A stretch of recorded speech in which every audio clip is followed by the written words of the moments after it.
Welcome, Thunderbirds, to this issue of the Mesa Legend podcast. I'm here with Rob and Allie. I'm Marcus Campbell, your features editor and host. We're here to break down the MesaCC Legend community newspaper for October 9th, 2018. It is volume 57 and issue 3. So for features, we have a lot of great stuff for you. We have, first off, a massive 2-page story from Faith Garland, who's a student in our JRN 215 class. It's her final in a series about the study abroad program, so it's her third story about the same topic. It's got some great photos, Eiffel Tower, Stonehenge, all kinds of stuff. You should definitely pick that up and check that out. She interviewed a bunch of students about their experiences studying abroad. So if you're interested in study abroad programs or anything like that, definitely pick up an issue of the paper and see about that. Also in features, I have the Hispanic Heritage Festival and Fiesta Latina preview. If you don't know, that's going on campus right now from September 15th to October 15th. So it's very important that you go out to all the festivals that we have. Also, the MUST meetings, if you're interested in them, are held every Wednesday at 4 p.m. in AF 191.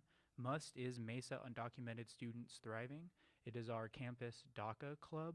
So if you would like information about scholarships or opportunities in the community for DACA recipients or family members of DACA recipients, friends of DACA recipients, allies, what have you, definitely check those out. Those are Wednesdays at 4 p.m. in AF 191. Also in that article is Shai Thomas, president and creator of the Bachata Social Club. She has an extensive interview in here, and an MCC student talks about Fiesta Latina and how important that is. Here with me, I have Rob Steiner again, our sports editor. Hey guys. How are you doing this week, Rob? I'm doing good. How are you? I'm doing pretty well. How was putting together your sports issue this section? It was good. It was good. A lot of exciting material in there. I'll start with my feature athlete, which is Morgan Barda. He's our goalkeeper. He's actually in his third year with the MCC Thunderbird soccer team, and the subtitle label is "Beating the Odds." What that's about is he came as a redshirt and sat out his first year. Thought he was going to play his second year. Couldn't make that cut. And then he got to start his third season, which is this season, and is excelling, doing really good stuff there. The other story that's exciting is N7, which is a Native American section of Nike. They honor MCC Native Americans with multiple avenues.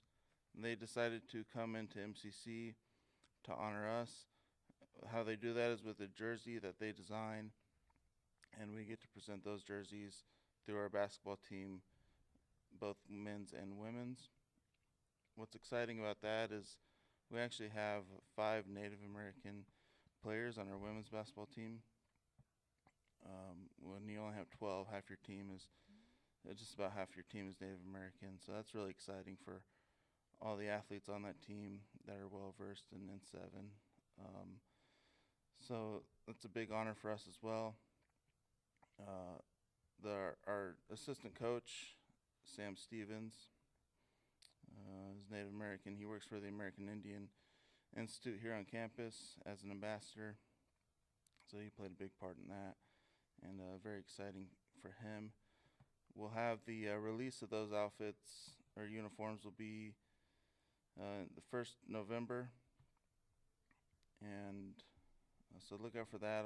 I'll be sure to display those in the paper. Will they be wearing those uniforms, those new Nike uniforms, all through the month of November, or is it a one-game type deal? It's a one-game deal. So we'd have a Native American honors game that we do every year. We've done it for the past 6 years, and so we're going to present them on that night, and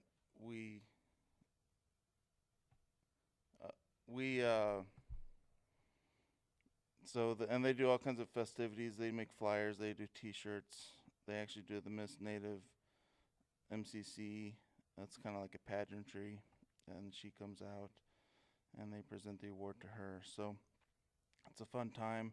Like I said, they've done it the past 5 years. This will be the 6th year they've done it, and this will be the first year they've been able to present N7 Nike uniform. So that's exciting. That's very cool. So definitely look out for that game, guys. It'll be the first one in November, and the uniforms will be unveiled November 1st. I think you had a story about football games also.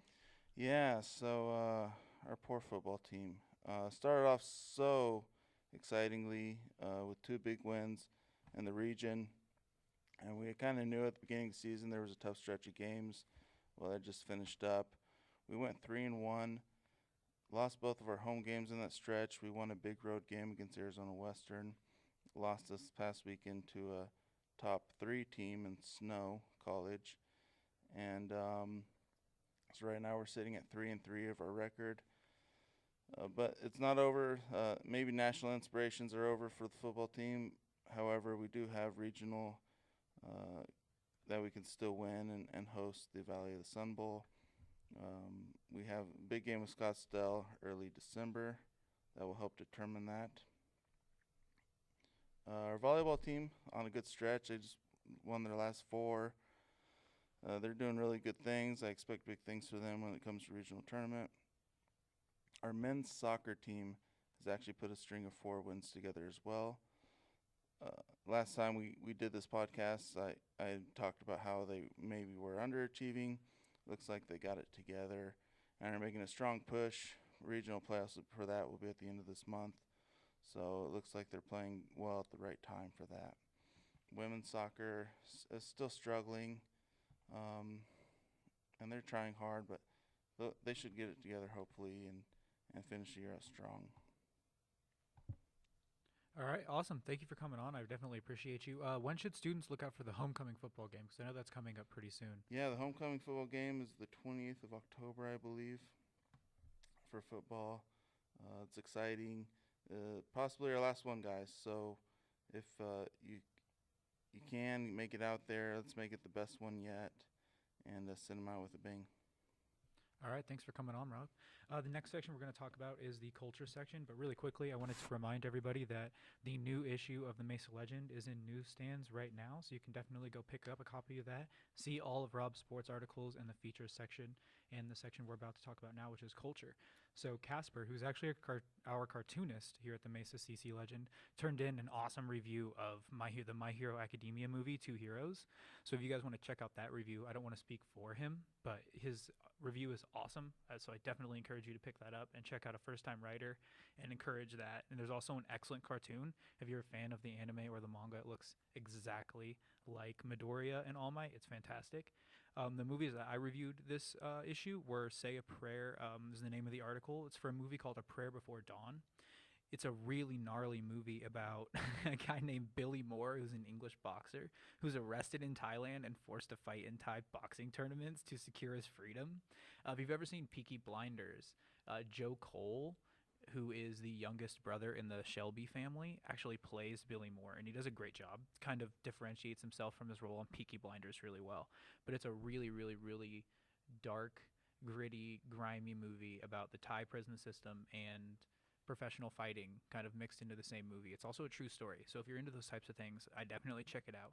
But it can definitely be triggering and maybe offensive. So if you have thin skin, I'd maybe stay away from it. But with me right now, I have Allie. Hey. Hey, did you have the chance to see House with a Clock in Its Walls? I did not. Did you see Jumanji?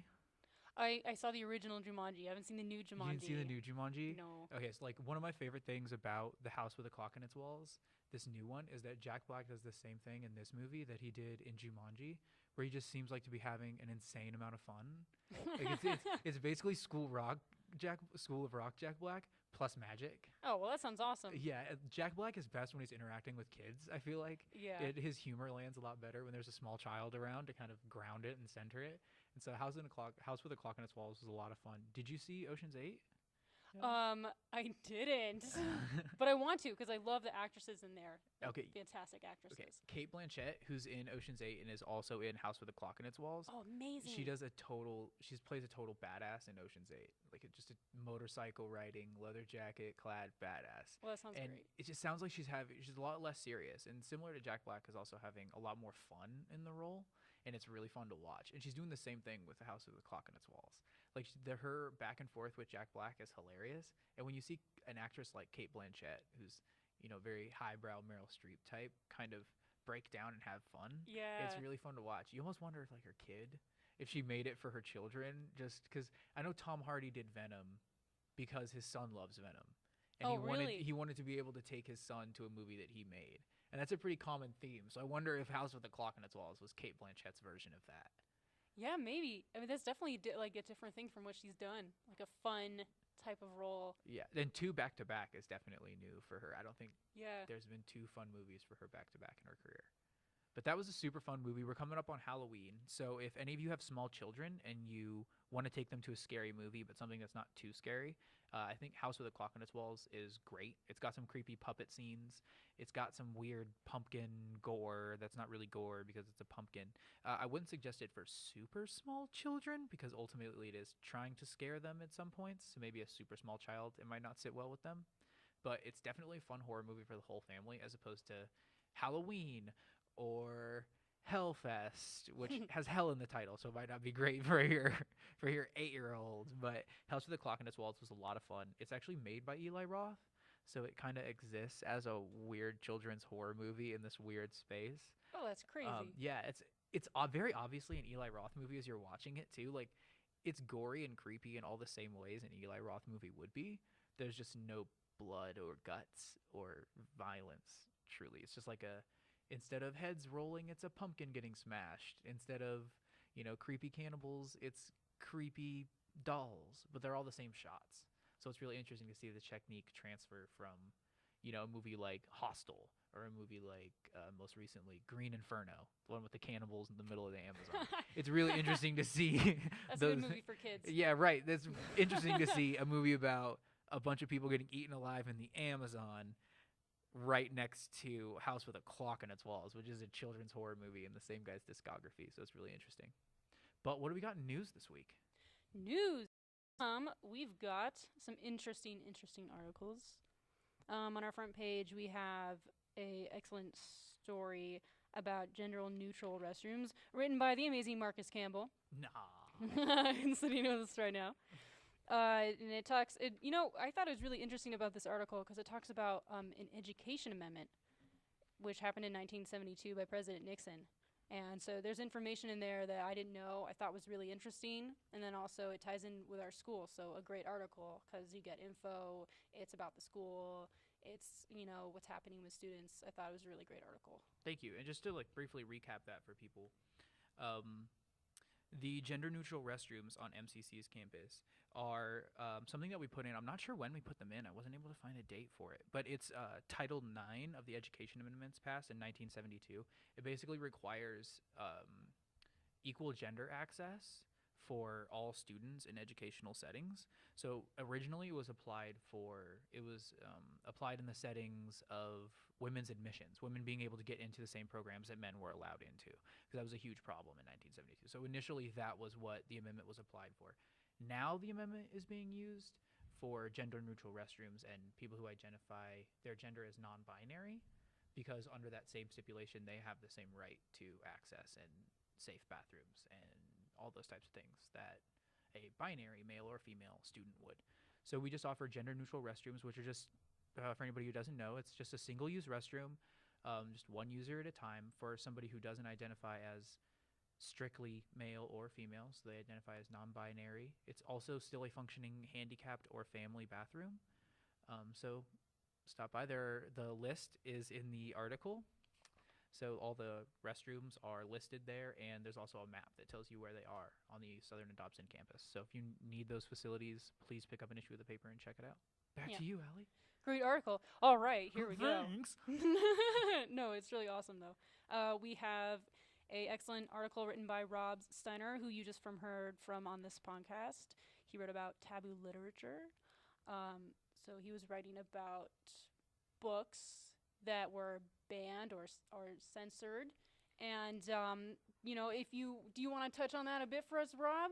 Tell us a bit about your story. It was pretty interesting. I thought it's interesting how these books have remained timeless, even though they were at once censored or. Yeah, so how it all started, I was on the campus of the Red Mountain campus for MCC, and there was an interesting display. I found some blue wrapped rectangular things that said things like infidelity, incest,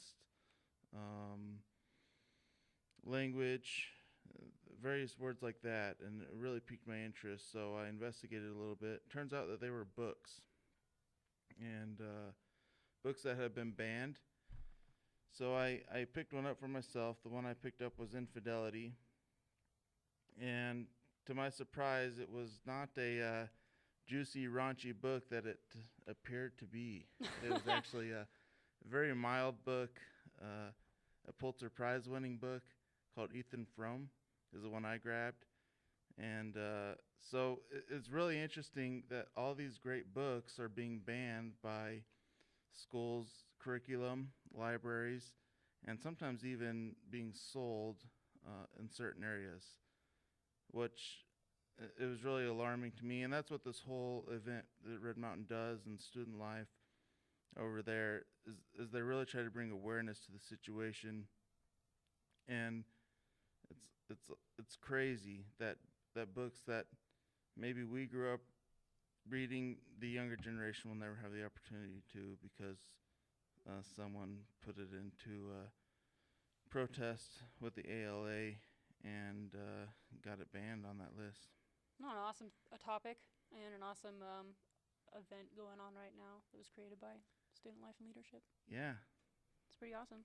Thanks a lot, Rob. You bet. Thanks. So another awesome story that we have in our news section is one that our editor-in-chief, Sydney Ritter, actually wrote. And we actually have her here right now. So we're going to take this opportunity to have her introduce herself. Hey, Sydney. Hello. Hey, how are you? Great. Excellent. So we have that really great story about the spooky portraits. I know I was there with you. Yeah. Spooky, guys. I was taking photographs and you interviewed a bunch of the students. Yeah, they were great. Lovely humans. Yeah. It was pretty awesome. Do you want to tell us a bit about what's going on? Yeah, sure. So that story just fell into my lap. There was a class. It's a combo class, actually. And they do spooky portraits for one of their assignments. And they're all, like, featured, like they're actual professionals. And it's so cute. In the Tempe History Museum, which is free. So go check them out. Yeah, and they do, like, if you ever go to, like, a spirit store and you see those, like, really old vintage photos, and then, like, you move a little to the left, and then it turns out that they're, like, a skeleton and that, like, a rat is eating their brains. Like, it's kind of like that. So, and they all did, like, different things. Like, one of the people who I interviewed, Sarah, she did a family of flies portrait. So she took, like, a family, and then, like, she made them all have fly heads, and then she, like, made a maggot baby, which I thought was impressive. And then Megan, she did, like, a murderous bride, and I love murderous brides. Hello, deadly women. And then Carmen did, like, an old school P.T. Barnum inspired, like, It portrait. So they all just did, like, really creative things, and it's their 4th year doing it. And like I said, it's free, so go, like, check them out, because it's literally no money to just go, like, support our artists. And yeah, it was a bunch of fun to just go talk to them and get to listen to them talk about what they loved. And yeah, it was just fun. Do you think, was the bride one your favorite? Out of the ones I interviewed, yes, but there was one that was, like, a couple, and they had, like, Doberman heads. And like, the man Doberman was, like, howling to the moon, and he was just like, oh, like, it, like, to nowhere. And it was, like, just really fun. Yeah, that's awesome. Mm-hmm. Really good, like, use of digital photography. They're so talented. Like, I would never, like, it would look like absolute trash if I tried to do it. But these these humans are so talented. Yeah, they did a really good job. Really good use of Photoshop. Incredible use of Photoshop. And they're sweet, lovely people. Just so much fun to talk to. And if you want to sign up for the class, it's Art 207 and 274. 270 and 274, excuse me. And the professor, Tom Clare, he said it gets filled up within a week. So if, like, you're ever interested in Photoshop, like, get on that, because it gets filled up quick. It's definitely good to know. Mm-hmm. Oh, awesome. Thank you for speaking with us today. Thank you. That's awesome. So that was Sydney Ritter, our editor-in-chief of the Mesa Legend here, just to recap that. And we also have another article as well, which was written by Marcus Campbell. Marcus Campbell is back. Hello again. So Marcus, talk about your story. I hear about this. Our Must Club on campus, which I mentioned earlier, is the Mesa Undocumented Students Thriving Club. It's our DACA Students Club here on campus for DACA students, family members of DACA students, allies, anybody looking for more information. They hosted a documentary screening of Don't Tell Anyone, No Le Digas a Nadie. If I said that and butchered that, please forgive me. I'm working on my Spanish 1-2 right now. I've had to take it 3 times. It's not that I'm necessarily terrible at languages. I'm bad at homework assignments. And Spanish has 1,000 homework assignments. It's ridiculous. It's like a math class on steroids. Anyway, to get back on topic. The documentary Don't Tell Anyone was awesome. It was about Angie Rivera, who is a undocumented student in New York City. And it basically just tells her story of how her battle to gain citizenship, her battle to continue her education, and her battle to thrive in a country that is kind of doing everything it can to stop her. So it was pretty good. You have a fun time? I know you went. I don't know if fun's the appropriate No. word.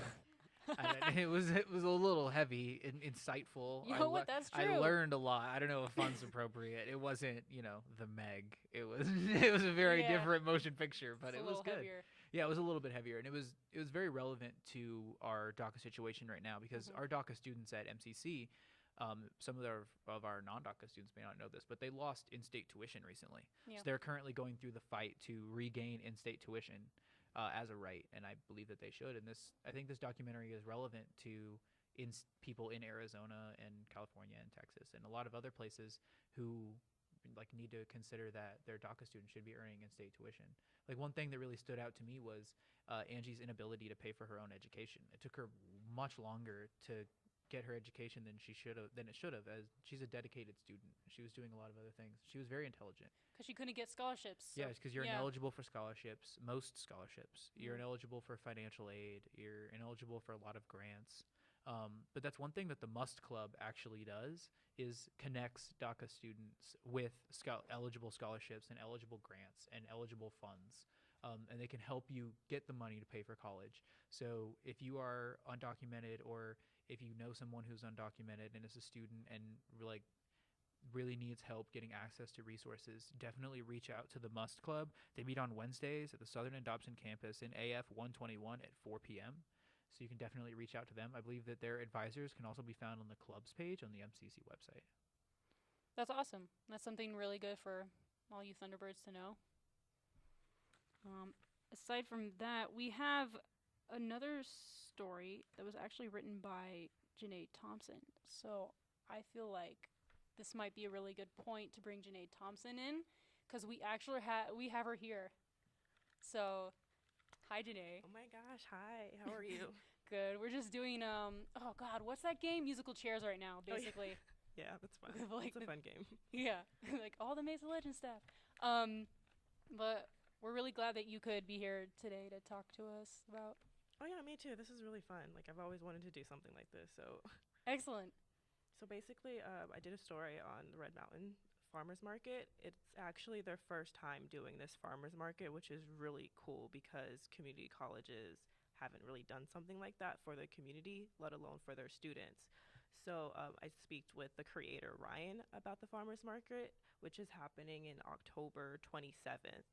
And he said that the reason why he wanted to bring the farmers market out to the campus on Red Mountain is because there's no farmers market that's pretty much accessible on the East Valley in Mesa, which I thought was really interesting because he actually cares about the community. He attended Mesa Community College at one point.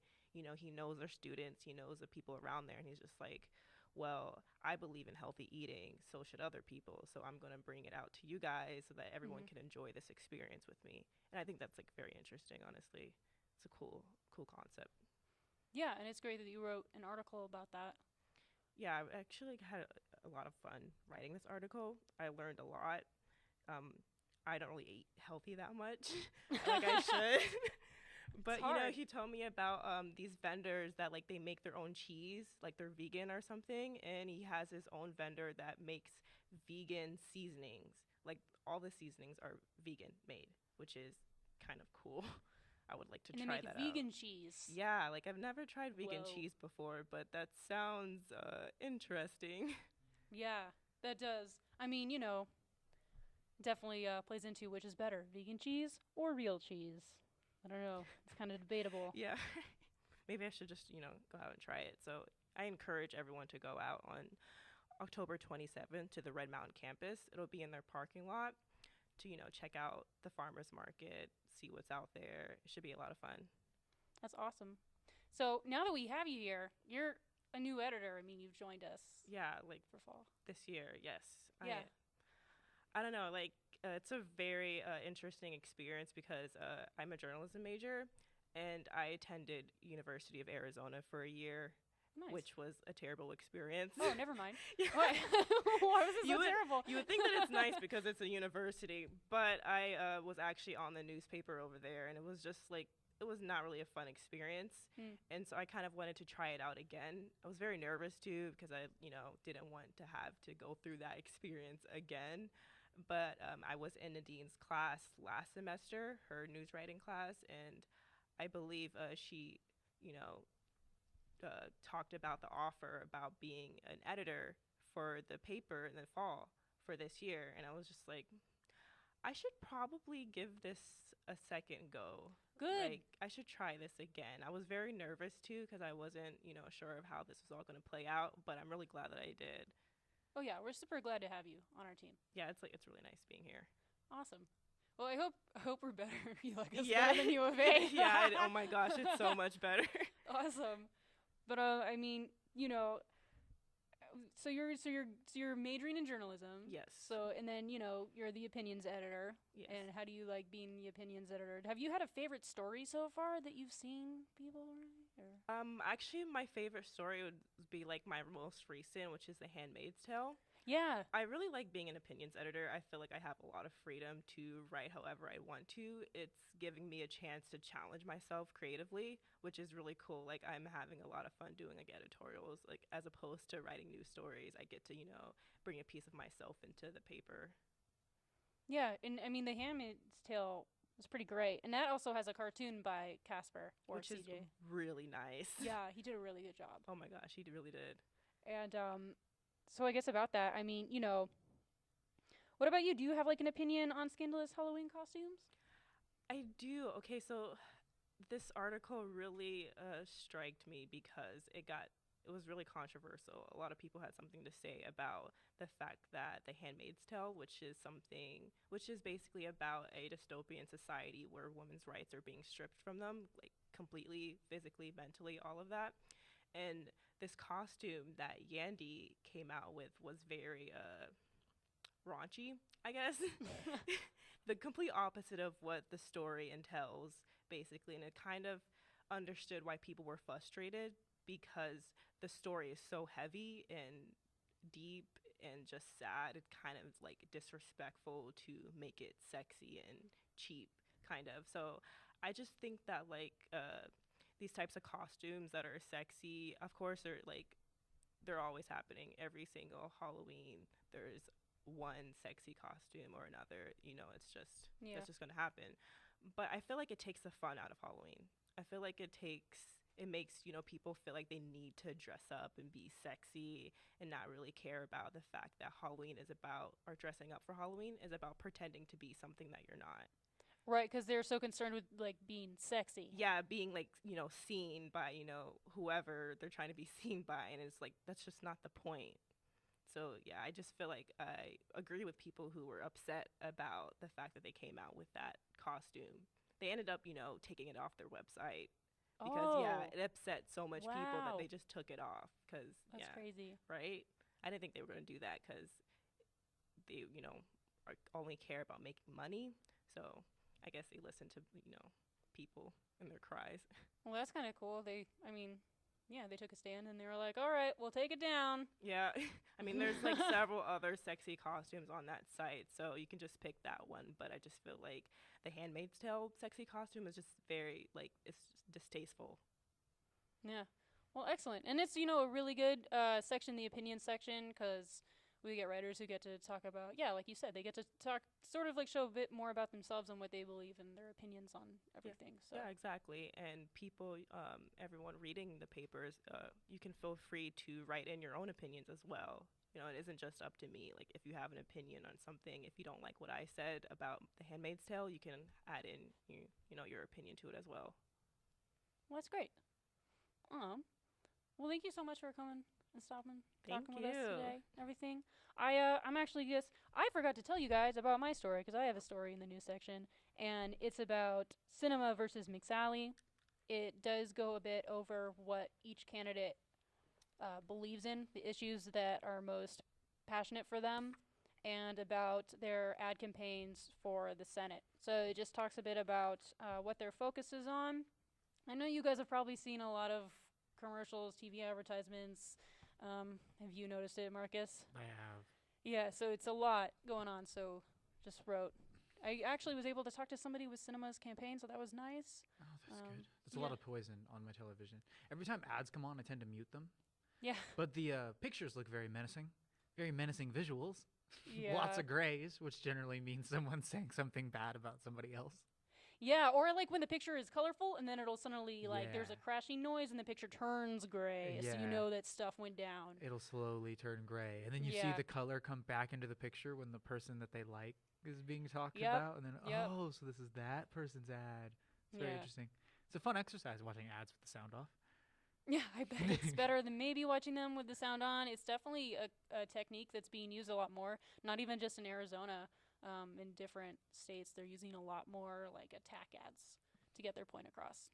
And these attack ads are particularly vicious, and I think your article touches on it, but inaccurate. Your article touches on their potential accuracy in the campaign attack ads. Yes, yeah, which is something that I talked to a couple of students, and they voiced their opinions on that too. It's definitely hard to talk about a candidate when they're focusing on other people, and then you don't really hear about the issues. But then also, I think as far as the accuracy goes, there's media trying to talk about what they think is accurate, but there's two different sides to the coin. So it really just depends, I guess, on. Yeah, it's hard to tell. Two different sides of the same fact. Yeah. It can be very misleading for voters. So I'm glad that you wrote that article and put that together for us in the paper. So then there's also links in there for everybody who's student, faculty, everybody who needs more voting information. There's links at the bottom of that article to the campaign websites so that you can check those out and get more information for yourself, because do not take anybody's word for anything. So thank you for joining me today, Allie, Rob, Janae, Sydney, our MesaCC Legend team. Well, maybe we'll get the rest of the team on here sometime. But thank you for listening. I love you even though I love you even though I never met you, and I'll talk to you next time.